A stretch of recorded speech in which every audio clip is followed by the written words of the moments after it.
جی السلام علیکم جی، میں فیضان ہوں اور میں ڈاکٹر پیر محمد حسن رضا وحید صاحب کی ہدایات پہ یہاں پہ یونائٹڈ نیشن ہیڈ کوارٹر میں 19ویں ہیومن رائٹس سمٹ میں آستانہ عالیہ یعقوبیہ کی نمائندگی کر رہا ہوں۔ یہاں پہ مختلف ممالک سے تقریباً 500 سے 600 کے قریب لوگ آتے ہیں۔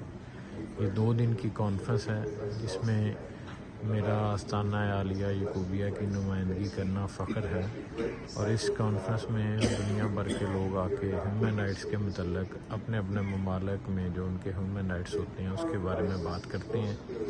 تو میں بڑا شکر گزار ہوں ڈاکٹر صاحب کا بھی، اور مجھے فخر ہے کہ میں آستانہ عالیہ یعقوبیہ کی نمائندگی کر رہا ہوں جہاں اور پوری دنیا میں پاکستان کی طرف سے نمائندگی کا اعزاز مجھے حاصل ہوا ہے۔ بہت شکریہ جی۔